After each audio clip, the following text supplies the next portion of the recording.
मध्य प्रदेश में बालाघाट की लांजी सीट से पूर्व विधायक किशोर समरीते को सेंट्रल विस्टा यानी संसद उड़ाने की धमकी देने के मामले में दोषी करार दिया गया है।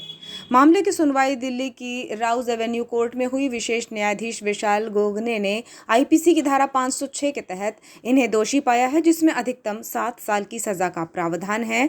अगली सुनवाई 27 फरवरी को होगी।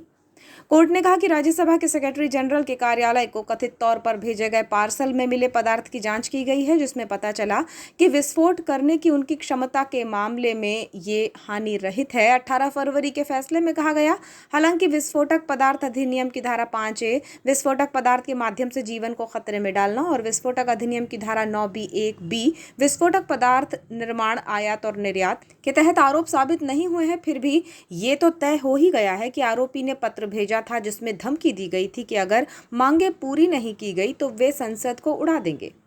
आपको बताते हैं कि किशोर समरीते ने ये पत्र कब भेजा था। 16 सितंबर 2022 में राज्यसभा के महासचिव कार्यालय को इन्होंने पत्र भेजा था, जिसमें धमकी दी गई थी कि अगर उनकी 70 मांगे नहीं मानी गई तो 30 सितंबर को संसद भवन को वे उड़ा देंगे। पूर्व विधायक किशोर समरीते ने क्षेत्र की समस्याओं का हल नहीं निकलने पर स्पीकर को पत्र लिखकर धमकी दी थी। पूर्व विधायक समरीते ने एक पैकेट भेजा था जिसमें धमकी भरा पत्र, कुछ झंडे, संविधान की एक प्रति और कुछ जिलेटिन की छड़ें थी, जिसके बाद संसद मार्ग पुलिस थाने में मामला दर्ज कर जांच शुरू की थी।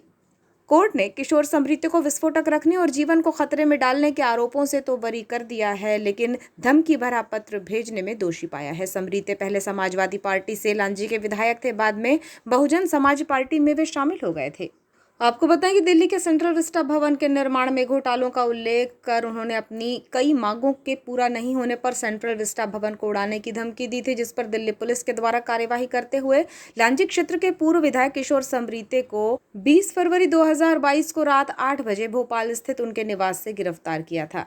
इस मामले की जानकारी लगते ही क्षेत्र में गहमागहमी बनी रही थी। सोमवार की शाम को पुलिस पूर्व विधायक किशोर समरीते को लेकर दिल्ली पहुंची थी और इस मामले में आईबी की टीम द्वारा भी जांच की जा रही थी।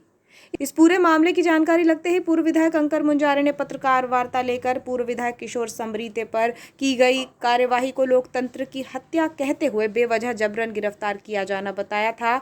हालांकि अब कोर्ट ने इस मामले में किशोर समरीते को दोषी पाया है। आगामी 27 फरवरी को उनकी सजा पर सुनवाई होगी। साथ ही उनके दोषी पाए जाने पर यह भी तय होगा कि पूर्व विधायक किशोर समरीते को कितनी सजा दी जाएगी।